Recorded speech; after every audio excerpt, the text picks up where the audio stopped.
श्रोताओं नमस्कार। आज के इस प्रोग्राम के मेहमान हैं फिल्म जगत के जाने माने पार्श्व गायक मन्ना डे।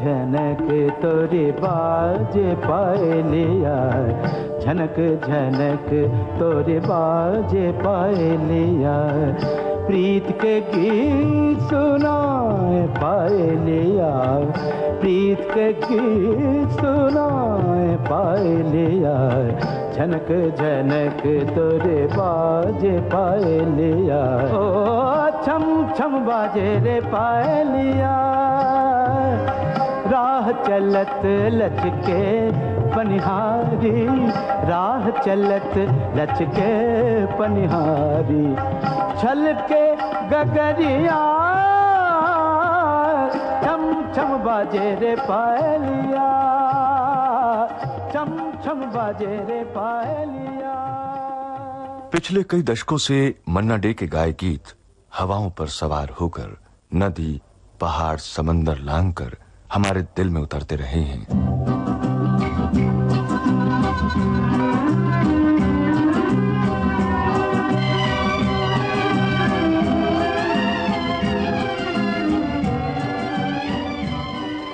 मन्ना डे साहब बहुत बहुत नमस्कार और अपने श्रोताओं की ओर से, विविध भारती की ओर से हम आपका स्वागत करते हैं। श्रोताओं को मेरा हार्दिक नमस्कार।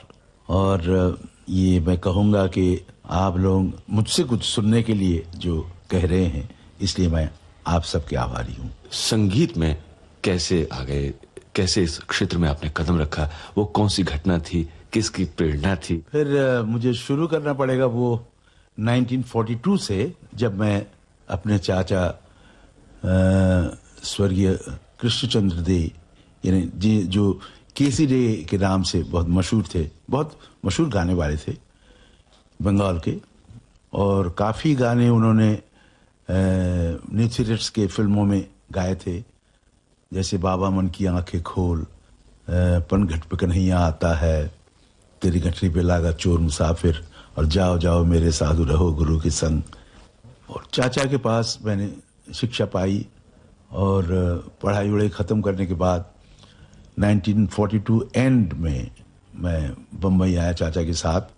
CN त्रिवेदी साहब थे यहाँ के प्रोड्यूसर, जिन्होंने एक फिल्म कंपनी बनाई जिसका नाम था लक्ष्मी प्रोडक्शंस, और उसमें चाचा जी म्यूजिक डायरेक्टर बन के आए, मैं उनका असिस्टेंट बन के आया।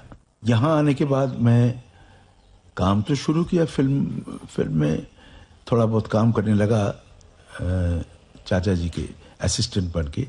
साथ ही साथ दूसरे लोग जिन्होंने मुझे पसंद किया, तो खेमचंद प्रकाश साहब बहुत नामी म्यूजिक डायरेक्टर थे, उन्होंने कहा कि बेटे तुम मुझे भी असिस्ट करो, तो उनका भी असिस्टेंट बन गया।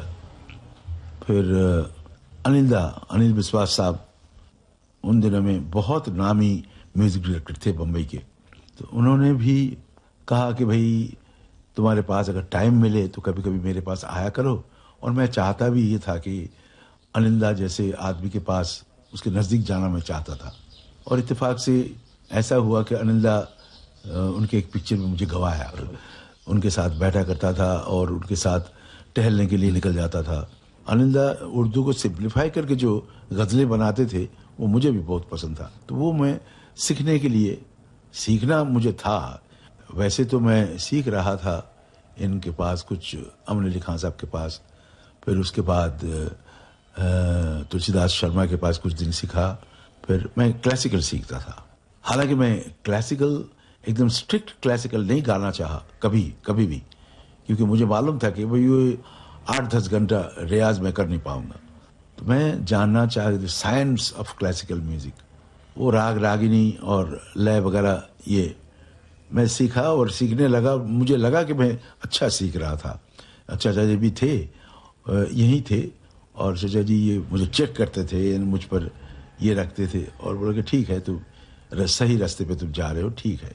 एक मरतबा ये हमारे जो बहुत बहुत नामी प्रोड्यूसर और डायरेक्टर थे शंकर भट्ट और विजय भट्ट, वो आए मेरे चचा जी से मिलने के लिए और उनसे रिक्वेस्ट की उन्होंने कि भाई हमारे पिक्चर में 2 गाने हैं, आपको गाना पड़ेगा। तो चचा जी ने कहा कि भाई प्लेबैक तो मैं करता नहीं हूँ, और आप कोशिश कीजिए, मन्ना से गवा के देखिए। बोले मन्ना किधर है? बोले मन्ना तो बैठे हैं आपके सामने। बोले नहीं नहीं, ये गाना गाना है, ये वाल्मीकि की प्लेबैक, ये तो बच्चा है। तो चाचा जी ने कहा भाई आप इनको सुन लीजिए एक मरतबा। और उन दिनों में मेरी उम्र मुश्किल से कुछ 22-23 साल की। तो दूसरे दिन उन्होंने बुलाया मुझे प्रकाश स्टूडियोज में, तो मैं गया और म्यूजिक डायरेक्शन कर रहे थे शंकर राव व्यास। तो मुझे गाना सिखाया उन्होंने और मैंने गाया और रिकॉर्ड भी किया गया। तिगम भाई थे साउंड रिकॉर्डिस्ट, उन्होंने रिकॉर्डिंग की और बोला कि भाई बड़ा खासा, बहुत अच्छी आवाज़ है तुम्हारी, और लगता नहीं है कि भाई कोई एकदम बच्चा कोई गा रहा है, तुम गाओगे मेरे गाने। और न जाने क्यों शंकर राव व्यास बहुत अपने लड़के जैसे उन्होंने मुझे ट्रीट किया और मुझे सिखाने लगे। उनके पास सीखा भी मैंने गाना बजाना, और इतना ही नहीं कि हिंदी गाया, हिंदी के साथ मराठी भी गाया। वो राम राज्य पिक्चर में हीरोइन थे शोभना समर्थ और हीरो थे प्रेम अदीब साहब। तो उस पिक्चर में गाना गाने के बाद लोग जान गए कि मैं गा सकता हूं और बुलाने लगे, हमें भी गाना शुरू कर दिया प्लेबैक। दादा, आपकी पहली फिल्म हम कौन सी माने जिससे सही मायने में पार्श्व गायन की शुरुआत हुई आपकी? राम राज्य से शुरुआत हुई, यानी 1944। बाद में यानी प्लेबैक आर्टिस्ट के हिसाब से नाम मेरा हुआ, लोग पहचानने लगे फ्रॉम मशाल। वो था 1950 में, वो बर्मन साहब बना रहे थे बॉम्बे टॉकीज में मशाल पिक्चर, जो डायरेक्ट कर रहे थे नितिन बोस और अशोक कुमार हीरो थे। उसी में मेरा गाना था, ऊपर गगन विशाल नीचे गहरा पाताल, बीच में धरती वाह मेरे मालिक तूने किया कमाल। ये प्रदीप जी ने लिखा था। ये गाना बहुत हिट हो गया था और उसके बाद लोग बोले भाई ये बहुत जबरदस्त आवाज है, कौन है ये लड़का? तो फिर शुरुआत हो गया उधर।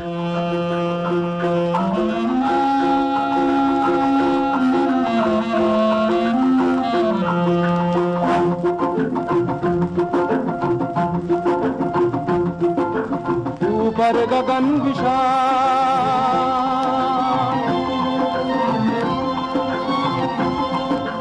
ऊपर गगन विशाल नीचे गहरा पाताल, बीच में धरती वाह मेरे मालिक तूने किया कमाल। अरे वाह मेरे मालिक क्या तेरी लीला, तूने किया कमाल, तूने किया कमाल। ऊपर गगन विशाल,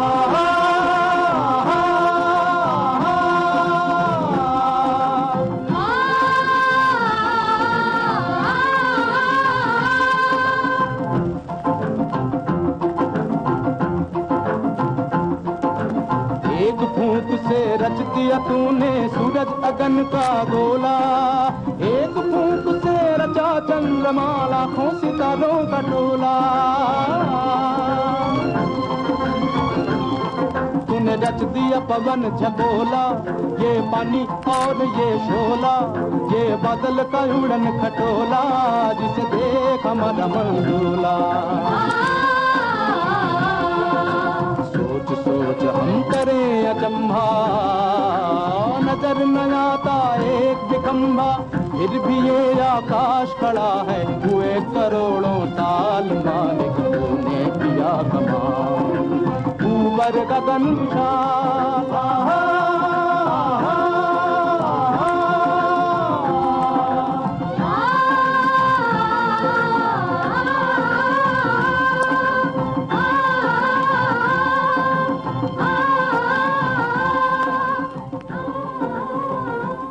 यानी हम ये माने कि राम राज्य से आपके सुरों का राज्य स्थापित हुआ, लेकिन शोहरत की बुलंदियों पर वो मशाल से पहुंचा। और वो मशाल जो है शोहरत की और वो कामयाबी की, प्यार की, जो आपने लोगों के दिलों में जला के रखी है, अपने सुनने वालों के दिलों में जला रखी है, वो मशाल आज भी चल रही है। बहुत अच्छी तरह से कही आपने। लेकिन ये बात मैं कहूँगा, उन दिनों में गाने वाले थे बड़े जबरदस्त लोग, जैसे कि रफ़ी साहब थे, वो दुरानी साहब थे, मुकेश था, ये सब अच्छे अच्छे गाने वाले थे, तलत थे, इन लोग भी कुछ कम नहीं थे अपने जगह पे। पर दादा, कहीं ना कहीं आपको ये संतोष तो होगा कि जहां टक्कर मुकाबले की हो, जहां दिग्गज हो, और उन दिग्गजों के साथ काम करना अपने आप में भी, अपने समय के जो लोग स्थापित लोग उनके साथ स्वयं को भी स्थापित करना, और उससे क्या होता है कि अच्छे संगीत को और तराशने में, उसको आगे बढ़ाने की राहें रोशन। इसलिए ही तो मुझे मेहनत करना पड़ा। मुझे मालूम था कि भाई मेरे बंगाली होने की वजह से ये अल्फाज वगैरह वगैरह ये सब चीजें इतना साफ नहीं था जैसे कि हम लोग को मिलता था ये मुकेश के गाने में, तलत साहब के गाने में, नहीं तो रफ़ी साहब के गाने में। तो मुझे कोशिश तो करनी पड़ी बहुत बहुत ज़बरदस्त, और नॉक्स भी मिला मुझे बहुत। कई दफ़े मुझे बोला गया कि भाई ये ठीक नहीं, बात ठीक नहीं आई, ठीक नहीं हुई। तो अच्छे ये ने मुझे जो ये धक्का पहुंचा, इससे मुझे ये मेहनत करना पड़ा, और मेहनत का फल बहुत अच्छा मिला मुझे। जिंदगी कैसी है पहेली हाय, कभी तो हंसाए, कभी ये रुलाए। जिंदगी कैसी है पहेली हाय, कभी तो हंसाए, कभी ये रुलाए।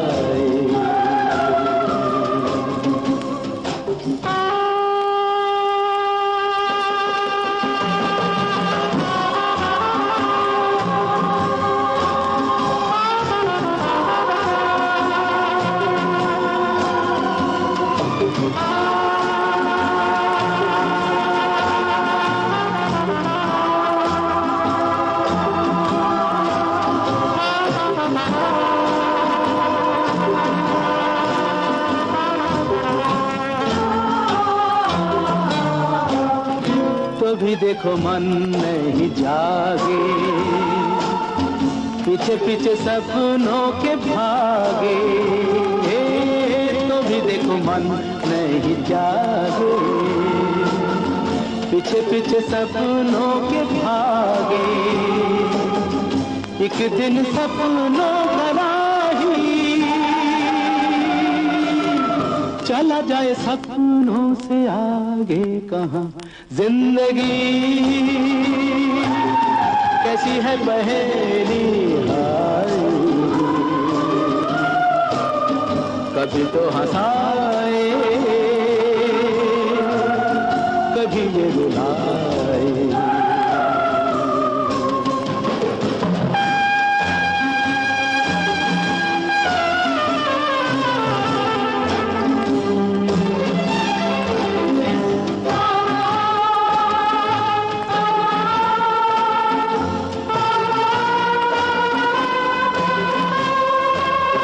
जिन्होंने सजाए यहाँ मेले, सुख दुख संग संग झेले। जिन्होंने सजाए यहाँ मेले, सुख दुख संग संग झेले। वही चुनकर खामोशी यूं चले जाए अकेले कहाँ। जिंदगी कैसी है पहेली हाय, कभी तो हंसाए। मन्ना साहब, मैं एक चीज जान रहा हूं कि हर आदमी की जिंदगी में ऐसा मौका आता है, कभी कभी सामने बहुत बड़ी चुनौती हो, हम नर्वस होने लगते हैं, मैदान छोड़ के भाग खड़े होते हैं। बिल्कुल। आपके साथ कभी ऐसा हुआ? बसंत बहार पिक्चर में शंकर जयकिशन म्यूजिक डायरेक्टर थे।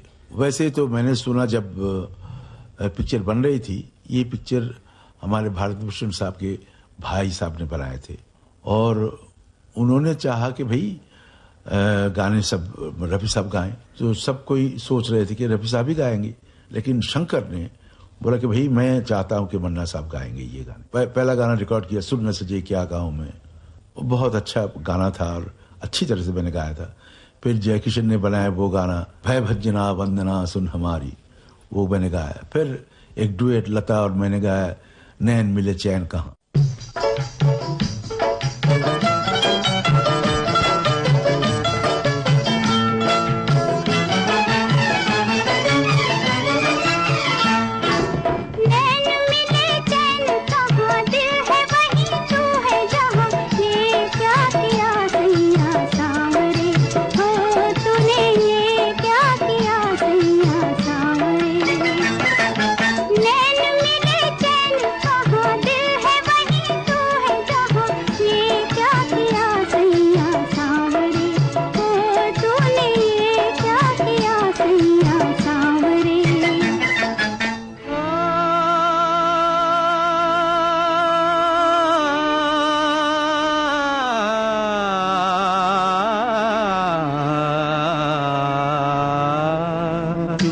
चुप रह के लुटाया दिल तुझ पे। एक सुख पाया मैंने 100 दुख सह के, एक सुख पाया मैंने 100 दुख सह के, चुप चुप रह के। दूर दूर गली गली अब तो बात फैल चली, ये क्या किया सैया सांवरे, हो तूने ये क्या किया सैया सांवरे। कौन से गगन के तले दिल ये मेरा लेके चले, दो नैना तेरे बावरे, ओ गोरी दो नैना तेरे बावरे।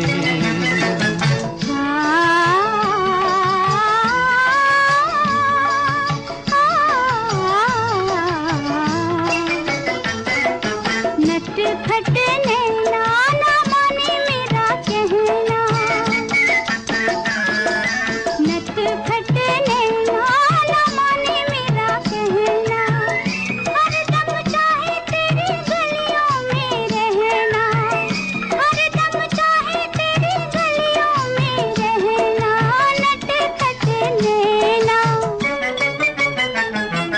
हंस के मुहे लूट गए, कुछ कहा तो रूठ गए, दो नैना तेरे बावरे, हो गोरी दो नैना तेरे बावरे। नैन मिले चैन कहाँ, दिल है वहीं तू है जहाँ, ये क्या किया सैया सांवरे, हो तूने ये क्या किया सैया सांवरे। फिर एक सिचुएशन वो ना कहाँ से निकाले उन लोग, उन्होंने शंकर जी ने बोला कि भाई मन्ना बाबू तैयार हो जाइए, आप बहुत ये कमर कस के बांध लीजिए, आपको गाना है, ये गाना बहुत जबरदस्त गाना है। अब ठीक है गाऊंगा, ये डुएट है। डुएट है, कौन गाएगा? लता, आशा, कौन गाएगी? नहीं, ये कंपटीशन का गाना है। और किसके साथ कम्पीट करना है? बोले भीमसेन जोशी के साथ। हमने क्या शंकर जी आप पागल हो गए, भीमसेन जोशी के साथ मैं कंपटीशन में गाऊं, उनको हरा दूं? नहीं हो, ये अब हो नहीं सकता, ये कभी मैं कर नहीं पाऊंगा। कैसे कर नहीं पाएंगे आप हीरो के लिए गा रहे हैं, उनको तो हारना ही है, आप हीरो के लिए गाना है, हीरो को तो जीताना पड़ेगा ना। तो आप चाहे कुछ भी कर लीजिए, लेकिन मैं गाऊंगा नहीं, किसी और से रफी साहब को बुला लीजिए, वो गाएंगे। मैं तो घर आ गया, मैं अपने आके बीवी से कहा चलो ये कुछ दिन के लिए हम लोग भाग जाते हैं, बोले पुणे चले जाएंगे, किसी को बोलेंगे ही नहीं कहाँ जा रहे हैं हम लोग, और फिर 15 दिन के बाद आएंगे, गाना वाना जब रिकॉर्ड हो जाएगा फिर उसके बाद आएंगे हम लोग। तो मेरी बीवी ने कही कैसे बातें करती हैं, यही तो मौका है। अरे मौका क्या, आप तो गाएंगे नहीं, गाना तो मुझे पड़ेगा। और फिर भीमसेन जोशी के सामने बैठ के गाना, ये कोई मामूली बात नहीं है।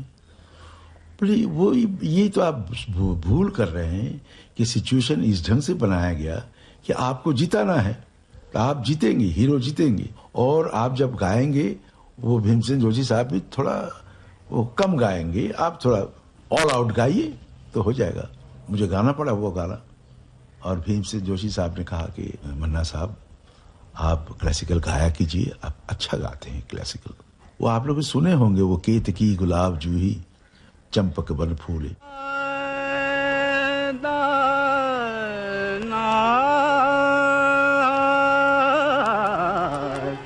केतकी गुलाब जूही चंपक बन फूले, केतकी गुलाब जूही चंपक बन फूले। ऋतु बसंत अपन कंत गोरी गरवाल गाए, झूलना में बैठ आज पी के संग झूले। केतकी गुलाब जूही चंपक बन फूले, गैल गैल कुंज कुंज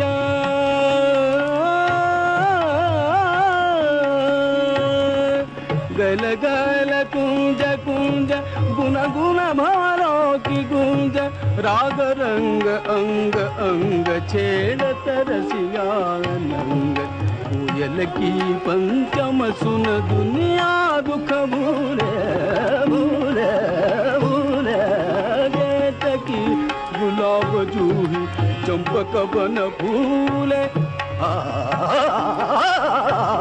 केतकी गुलाब जूही,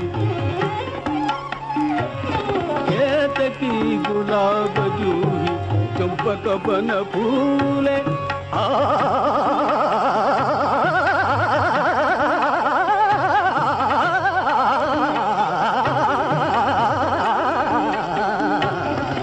केतकी गुलाब जूही चंपक बन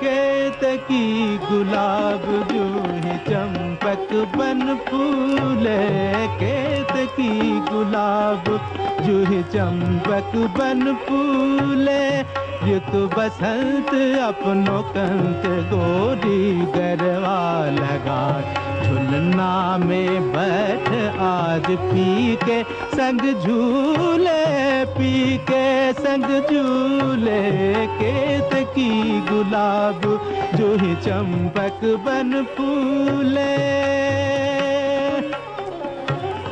मधुर मधुर थोड़ी थोड़ी मीठी बतियों से गोरी मधुर मधुर थोड़ी थोड़ी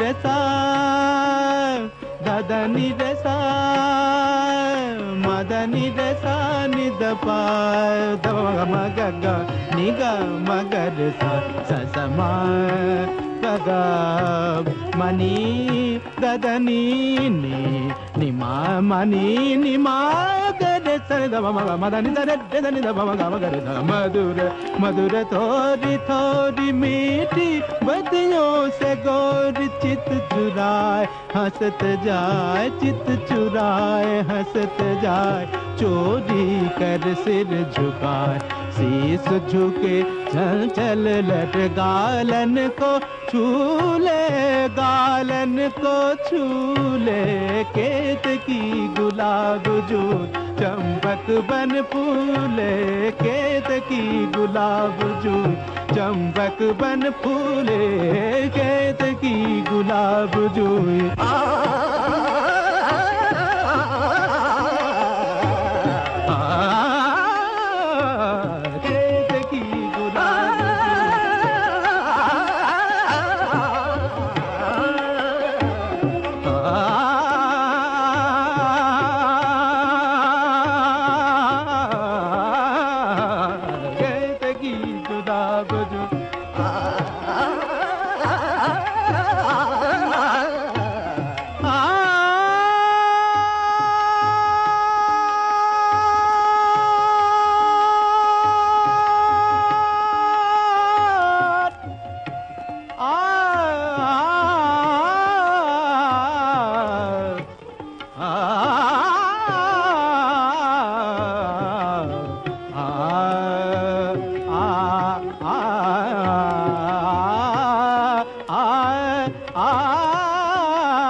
गुलाब जूही केतकी केतकी केतकी। शास्त्रीय संगीत ऐसी चीज है एकदम बिल्कुल वो दिन रात सारेगामा पदा नी सा करने से शास्त्रीय संगीत ये नहीं, वो कुछ और ही है कि आप सिर्फ कोई राग रागिनी गाएंगे ये ऐसे करेंगे। लेकिन मैं अपने चाचा के भतीजा था ना, चाचा जी सब कुछ गाते थे, ध्रुपद से लेकर ध्रुपद, ख्याल, ठुमरी, भजन, गजल, टप्पे और कीर्तन, बंगला गाना, बाउल, भाटियाली सब कुछ गाते थे चाचा जी। चाचा के जो ये मल्टीफैसेटेड जो प्रतिभा है ना, ये शुरू से मैं ये सोचा करता कि भाई मुझे भी ऐसा ही गाना है। अब देखिए उन दिनों में जब मैं कॉलेज में पढ़ता था, ये साइगल साहब हमारे घर पे आते थे, वो चाचा के दोस्त थे, और पंकज मल्लिक आते थे, ये पहाड़ी सानियल साहब आते थे, आर.सी. बराड़ साहब आते थे। ये गाना बजाना जिन लोग जब करने के लिए बैठते थे, हम लोग रात रात भर इनको सुना करते थे। और उन दिनों में मैंने चाहा कि भाई ये जो 4 आदमी बैठ के एक ठुमरी गा रहे हैं, ये कैसे गा रहे हैं। और उन्होंने तो एक गजल शुरू किया, तो एक गजल फिर एक शेर इन्होंने पढ़ी और एक से दूसरे किसी ने पढ़ी। ये कैसे होता था। ये मैं इस ढंग के गाना बजाना गाऊंगा, करूंगा और इसी लाइन में मैं चलूंगा, ये शुरू से ही मैं ठान लिया था। इसलिए मैं कभी वो दिन में 4-4, 6-6 घंटे रियाज कभी नहीं किया मैंने। दादा, आपने बताया कि आप तो एक ऐसे मतलब तीर्थ में बैठे थे जहां पर गायन की तमाम प्रतिभाएं आती थी, अपने जमाने के दिग्गज। तो तीर्थ तो आपने कर लिया संगीत का, तो थोड़ा सा बताइए अपनी मतलब उन यादों में लौट करके हमें भी ले चलिए अपने साथ कि आपने उनको कैसा पाया। हम चाचा करके पुकारते थे इन लोगों को। ये पंकज बाबू को, उनको भी चाचा करके पुकारते थे, ये साइकिल साहब को भी चाचा करके पुकारते थे। और मुझे बहुत अच्छा लगता था ये जो साइकिल साहब जब गाते थे, बहुत अच्छा बंगला गाना गाते थे। तो कभी कभी साइकिल साहब बोलते थे, ए मन्ना इधर आ, बैठ सुना। मैं ऐसा गुनगुना दिया तो बोलो इधर आ, बैठ सुना। तो मैं सुनाया करता था उनको। तो हमेशा साइकिल साहब भी बोलते थे हमारे चाचा से, किस्टोदा बोलते थे। लोगों के लिए वो कुंदन लाल साइकिल थे और लोग बहुत इज्जत करते थे। हम लोग तो सोचते थे भाई ये अपने घर का आदमी है साइकिल साहब। खास करके मैं उनके जो गीत वगैरह, एक बंगला गाना गाते थे, बहुत बहुत बड़ा हिट था वो। हम कॉलेज के हर फंक्शन में गाया करते थे वो। আমি স্বপ্ন দেখি প্রবাল দ্বীপে তুলবো আমি বাড়ি, সাগর থেকে ঝিনুক এনে গাঁথবো সোপান তারি, আমার 3 মহলা বাড়ি, স্বপ্ন দেখি। ऐसे नहीं, एक गाना नहीं, मैं साइकिल साहब के हर गाना में गाता था।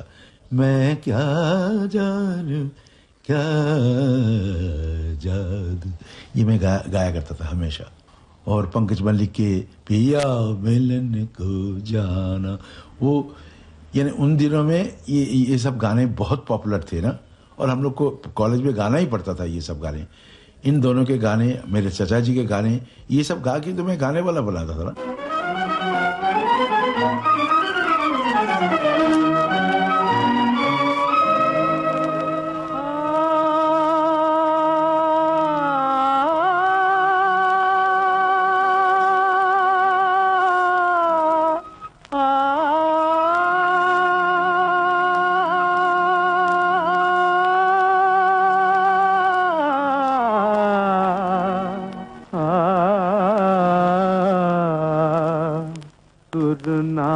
सजे क्या गाऊं मैं, सुर ना सजे क्या गाऊं मैं, सुर के बिना जीवन सूना, सुर के बिना जीवन सूना, सुर ना सजे क्या गाऊं मैं, सुर ना सजे।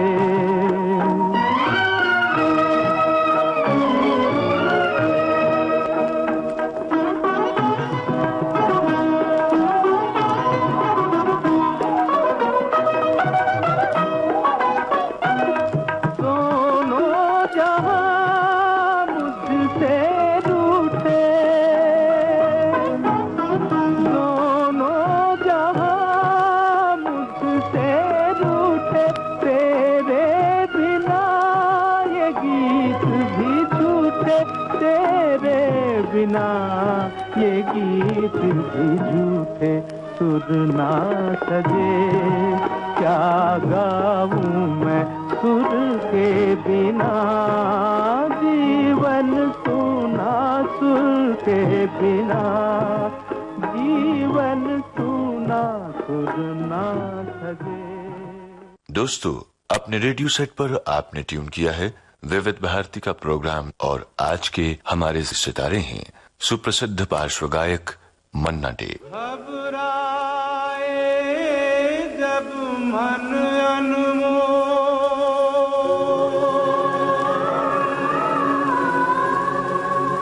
हृदय हो उठे डावाडोल,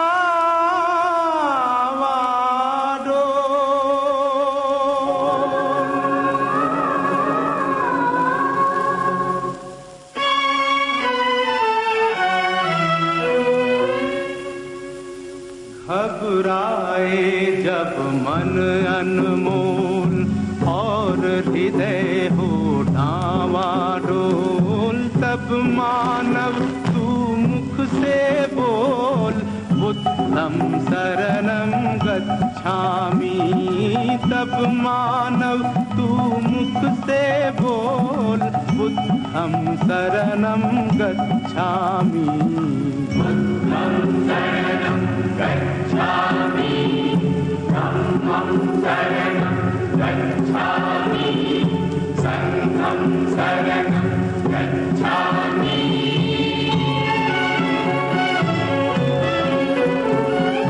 जब अशांति का राग उठे, लाल लहू का भाग उठे, हिंसा की वो आग उठे, मानव में पशु जाग उठे।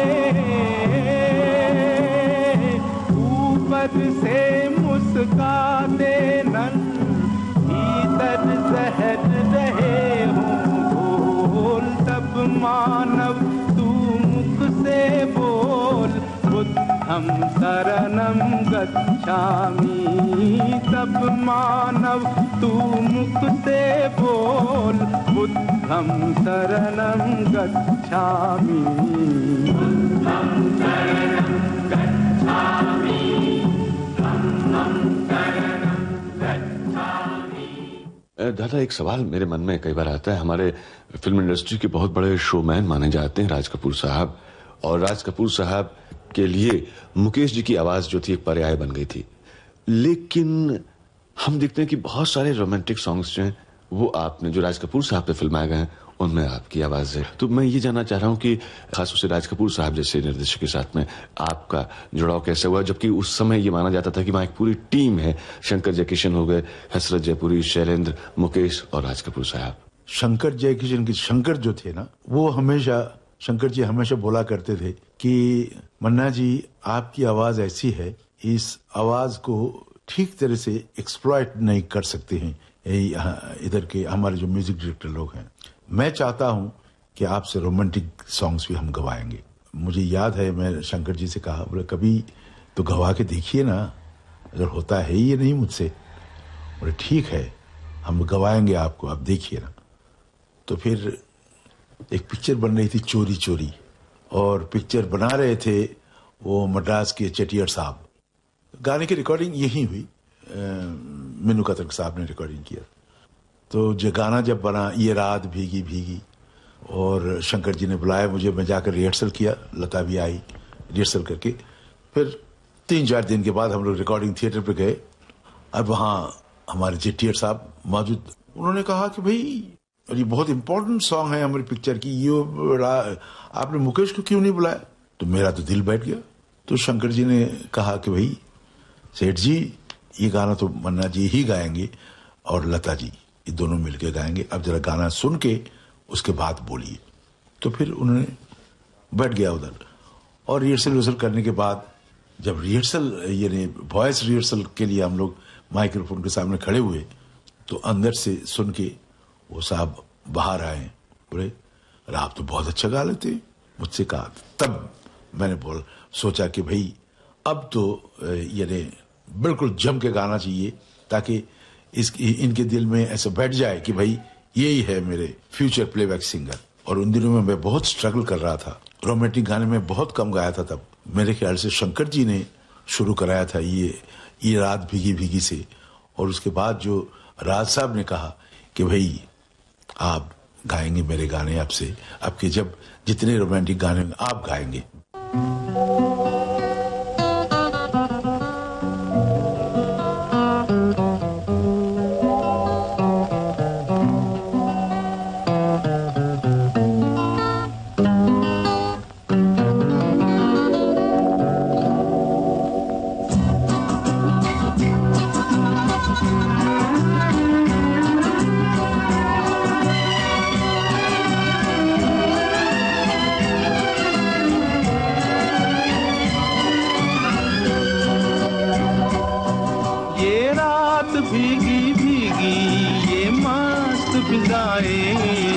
उठा धीरे धीरे वो चांद प्यारा प्यारा।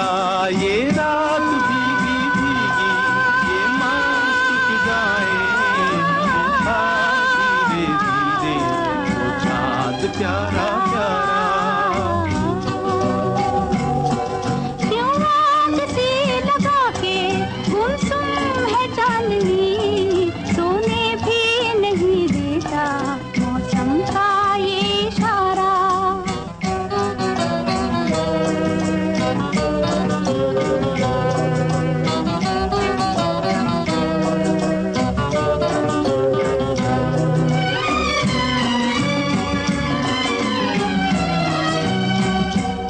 इठलाती हवा नीलम का गगन, कलियों पे ये बेहोशी की नमी।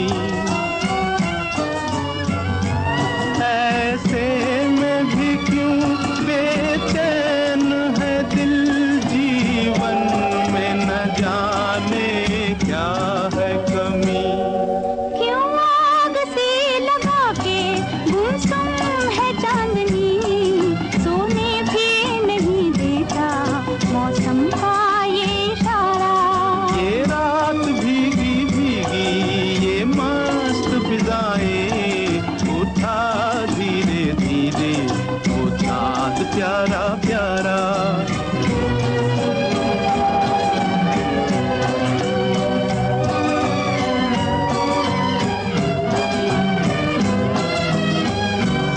जो दिन के उजाले में न मिला, दिल ढूंढे ऐसे सपने को। इस रात की जगमग में डूबी मैं ढूंढ रही हूँ अपने को। ये रात भीगी भीगी ये मस्त फिजाएं, उठा धीरे धीरे वो चांद प्यारा प्यारा। क्यों आग सी लगा के गुमसुम है चांदनी, सोने भी नहीं देता मौसम का ये इशारा।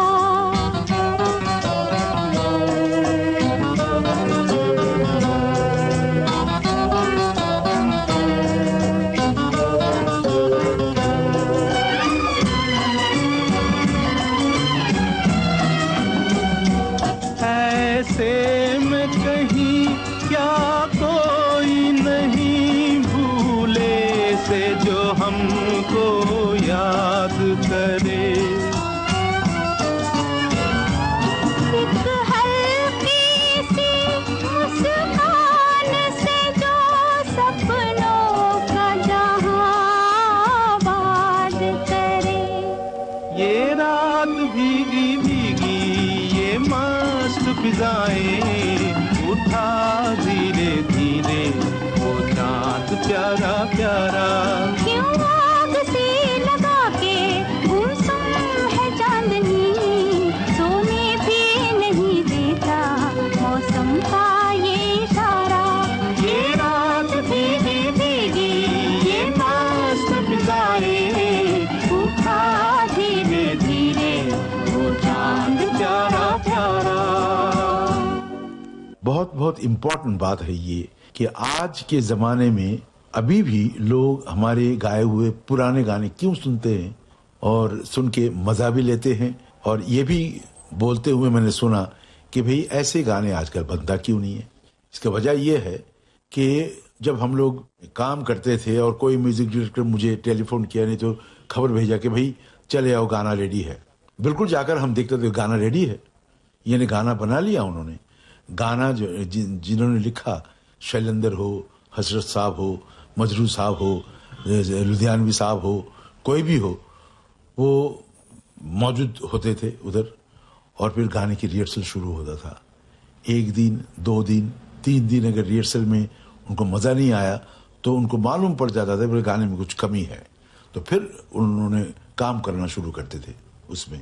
जब एकदम पूरी तरह से सबको बोलते कि भाई फर्स्ट क्लास है, producer, director, song writer, music director और गाने वाले, उन्हें सब सहमत हो जाते, भाई फर्स्ट क्लास, चलो रिकॉर्डिंग कर लेते। ये जो टीम वर्क, इसी का ही नतीजा अभी भी लोग ये कर रहे हैं, लोग पसंद कर रहे हैं कि भाई बिल्कुल उसी ढंग से गाना बनाया गया था, इसलिए आज भी वो गाना अमर है। लेकिन एक चीज मैं जानना चाहता हूं कि आज जब रिकॉर्डिंग टेक्निक बहुत ज्यादा एडवांस स्टेज में है, एक से एक इक्विपमेंट आ गए हैं, एक से एक नायाब स्टूडियो हैं और साज आ गए हैं नए नए, बावजूद इसके वो प्रभाव, वो मेलोडी जो इन गीतों में थी 2 साजों के साथ में, वो आज के गीतों में हमें कहीं ना कहीं ऐसा लगता है कि हम मिस करते हैं, उसे खोजते हैं, लेकिन वो दिखाई नहीं देती। इसकी क्या वजह दादा? वो मेहनत नहीं है, वो लगन नहीं है, और वो सिचुएशंस नहीं है, वो प्रतिभा नहीं है। कहाँ है शंकर जी किशन, कहाँ है मदन मोहन, किधर है रोशन साहब, श्री रामचंद्र साहब कहाँ है, बर्मन साहब किधर है?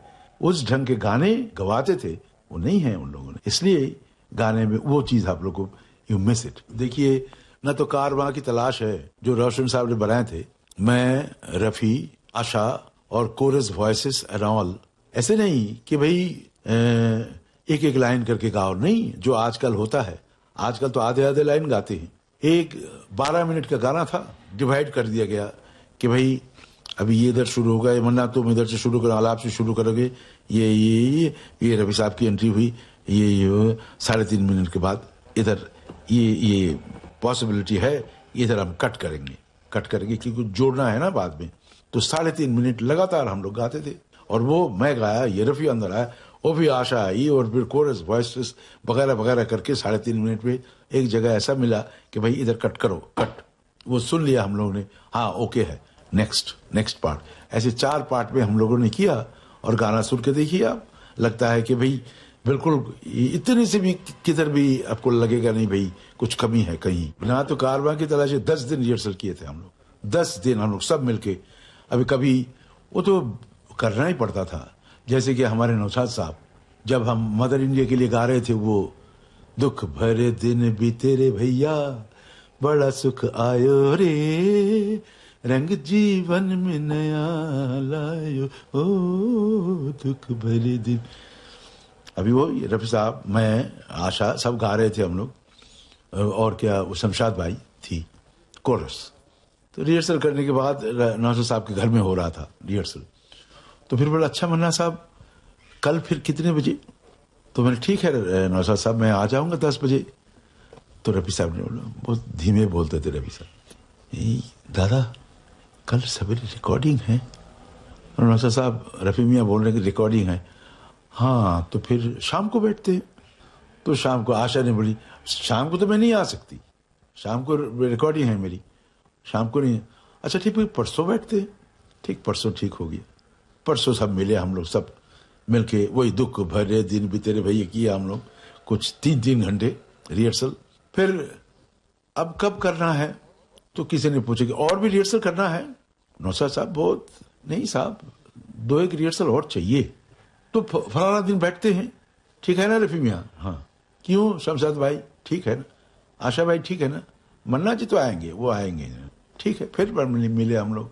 ऐसे ही ये ना रिकॉर्डिंग में हुआ करता था, जैसे कि हाँ रेडी, जम के रिहर्सल करने के बाद ready for recording start. Naushad साहब पहुंच गए वो बूथ में, मैं रिकॉर्डिस्ट के पास जाकर बैठे, और इधर उनके असिस्टेंट लोग रेडी भाई 1 2 3 4 शुरू हो गया। शुरू हुआ। नौशाद साहब की रिहर्सल इतना परफेक्ट हुआ करता था, वो कभी बीच में कभी कट आउट नहीं होता था। 1 2 3 4 दिन दिन शुरू हो गया म्यूजिक, गाना रंग जीवन में नया लायो, ओ दुख भरे दिन बीते रे भैया, कट। सब चुप। नौशाद साहब आए, वाह वाह वाह वाह वाह वाह, बेहतरीन। नरवेकर तुमने वो क्या बजाए उधर? वो बोला नौशाद साहब ये बजाए, वो कोमल निखात, वो जरा संभालना, वो जरा ठीक नहीं है, एक मरतबा और। अरे रफी साहब वो कौन सा नोट लिया आपने ऊपर? तेरे गड्ढा फिर गई रस भर भर लाई, और दिन आए जवानी अमर के दिन आए, हो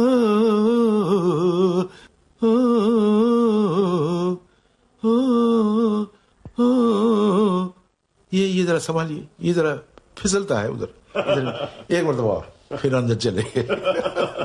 I love hard work and I appreciate the sincerity purpose. Sincerity of purpose जो होता है ना भाई, किस लिए वो कर रहे थे, एक ये ढूंढ रहे थे, एक्सेलेंस वो चाहिए था। And I love that thing. मैं ये लता जी, आशा जी, रफ़ी साहब, तलत साहब, इनके बहुत बड़ा भगत हूँ, क्योंकि मैं समझता हूँ कि ऐसे गाने जिन लोग गाए हैं, इनकी बराबरी में गाना गाना बड़ा मुश्किल है, बहुत बहुत मुश्किल है। आपने किशोर दा के साथ में भी बहुत सारे गाने गाए और किशोर दा को हर फन मौला कहा जाता है। तो मैं चाह रहा हूँ कि किशोर दा के बारे में आप कुछ बताएं कि लोग, हमारे जो तमाम सुनने वाले हैं उसमें से बहुत सारे उनके जबरदस्त फैन हैं। कुछ आप बताइए कि आप का उनके प्रति कैसा स्नेह था, आपने उनको कैसे जाना? फिल्म इंडस्ट्री में किशोर जब पहले पहले आया, यानी उनके बड़े भाई जो अशोक कुमार साहब बॉम्बे टॉकीज के कर्णधार बने और किशोर आया करता था। एक बच्चा था वो मेरे ख्याल से 15-16 साल का लड़का था किशोर, और हम लोग मिला करते थे। लेकिन वो बहुत, क्या बोला जाता है उसको, बहुत चंचल प्रकृति के आदमी, और बात बात में गाना गाना, बात बात में पोइट्री बोलना और नाचना कूदना, न जाने क्या क्या करते थे वो। किशोर वॉज कुदरती, वो God gifted artist, you know. जैसे वो काम करते थे, यानी एक्टिंग, उसी हिसाब से वो गाने गाते थे। और मैं ये कहता हूँ कि जिस ढंग से किशोर गाया करता था, कौन सा भी गाना किशोर गाया वो दूसरे कोई आर्टिस्ट उस ढंग से नहीं गा सकते।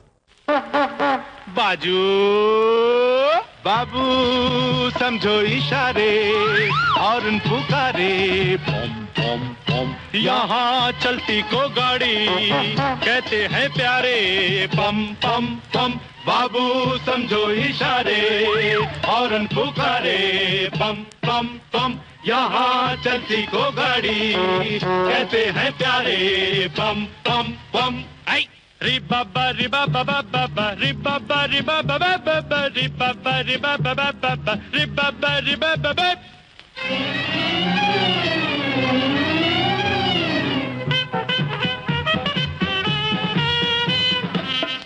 बातों की एक बात यही है, क्या भला तो क्या बुरा कामयाबी में जिंदगी है, बोलो। 100 बातों की एक बात यही है, क्या भला तो क्या बुरा कामयाबी में जिंदगी है। टूटी फूटी सही चल जाए ठीक है, सच्ची झूठी सही चल जाए ठीक है, टूटी फूटी सही चल जाए ठीक है, सच्ची झूठी सही चल जाए ठीक है। आड़ी तिरछी चला चला के झूम, आड़ी तिरछी चला चला के झूम, आड़ी चला चला के झूम, तिरछी चला चला के झूम, बाजू बाबू समझो इशारे और पुकारे, पम पम पम यहाँ चलती को गाड़ी कहते हैं प्यारे, पम पम पम। डिरिडिरिडे टुरुडुरुडुरुडो, डिरिडिरिडिरिडे टुरुडुरुडुरुडो, डिरिडिरिडे ईडे ईडे।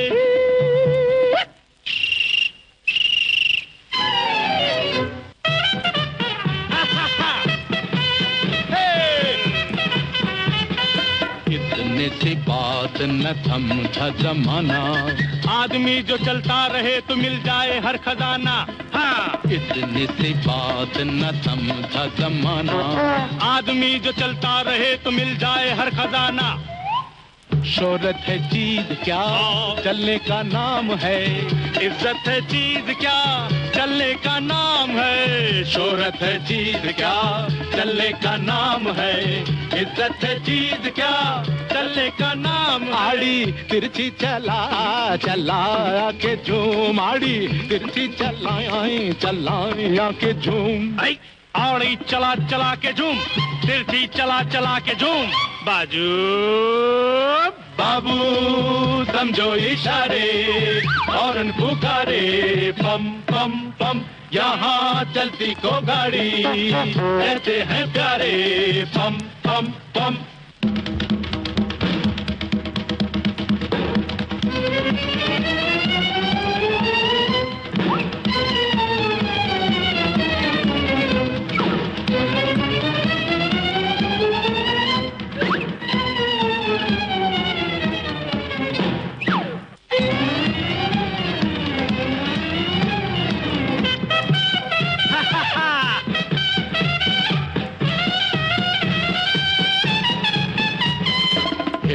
मिल के चलना यूं ही साथी, ओए बंधी मुट्ठी लाख की और खुली तो प्यारे खाक की, हिल मिल के चलना यूं ही साथी, और बंधी मुट्ठी लाख की और खुली तो प्यारे खाक की।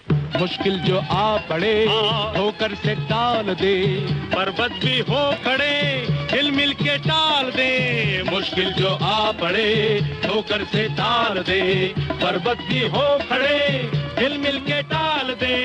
जो समझाए उसी की मची धूम, जो समझाए उसी की मची धूम, जो समझा उसी की मत धूम, जो समझा उसी की मत धूम। बाजू ए बाबू समझो इशारे हॉर्न पुकारे, पम पम पम यहाँ चलती को गाड़ी कहते हैं प्यारे, पम पम पम बाबू समझो इशारे हॉर्न पुकारे, पम पम पम यहाँ चलती को गाड़ी कहते हैं प्यारे, पम पम पम। मैं फिल्म फेयर अवार्ड के बारे में जानना चाह रहा था। ये पुरस्कार भी चूंकि बहुत प्रतिष्ठित पुरस्कार रहे हैं फिल्म जगत के, इनके बारे में कुछ बताइए कि कौन कौन से गीतों पर आपको ये पुरस्कार मिले। कमल जी, ये पुरस्कार के बारे में जब मैं बोलना चाहता हूँ, मैं जरा जल के बोलता हूँ, क्योंकि मुझे ये फिल्म फेयर पुरस्कार मिला ए भाई जरा देख के चलो इस गाने पे, और मैं सिर्फ ए भाई जरा देख के चलो ये मैं गाया। अब देखिए, कस्मे वादे प्यार वफा, इसके लिए किसी ने पुरस्कार नहीं दिया। वो पूछो न कैसे मैंने रैन बिताई, पुरस्कार नहीं मिला। फिर लागा चुनरी में दाग, पुरस्कार नहीं मिला। कितने गाने हैं मेरे, झनक झनक तोरी बाजे पाए लिया जब मैंने गाया, नेशनल अवार्ड मिला, फिल्म फेयर अवार्ड नहीं मिला।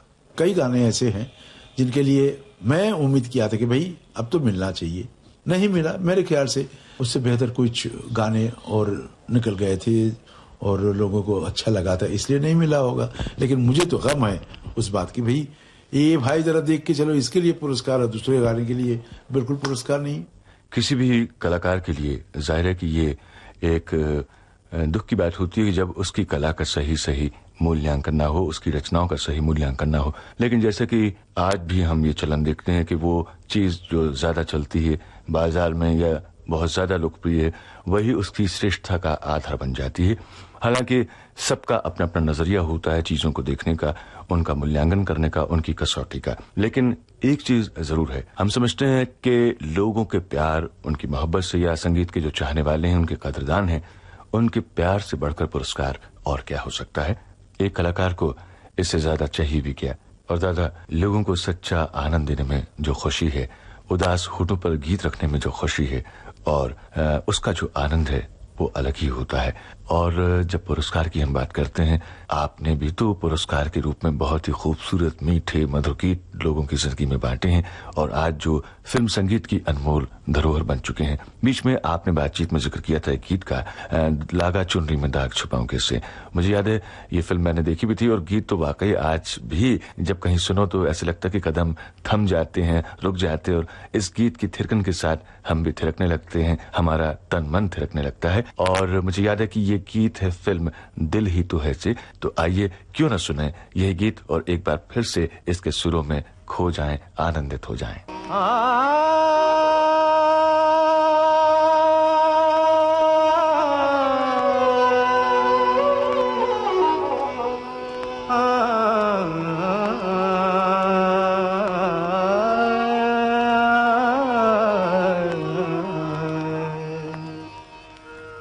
लागा चुनरी में दाग छुपाऊं कैसे, लागा चुनरी में दाग, चुनरी में दाग छुपाऊं कैसे, घर जाऊं कैसे, लागा चुनरी में दाग छुपाऊं कैसे, लागा चुनरी में दाग।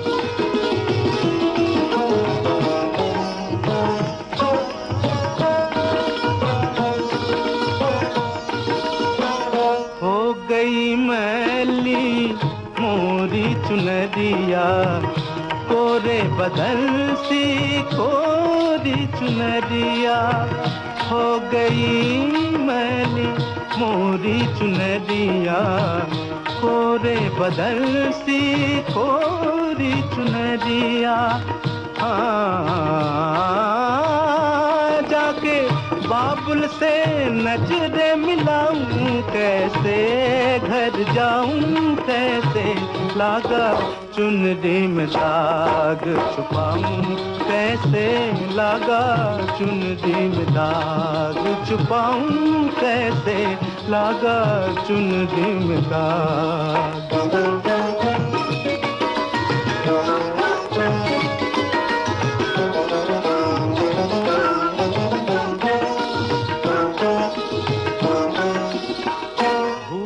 गई सब वचन विदा के, खो गई मैं ससुराल में आके, भूल गई सब वचन विदा के, खो गई मैं ससुराल में आके।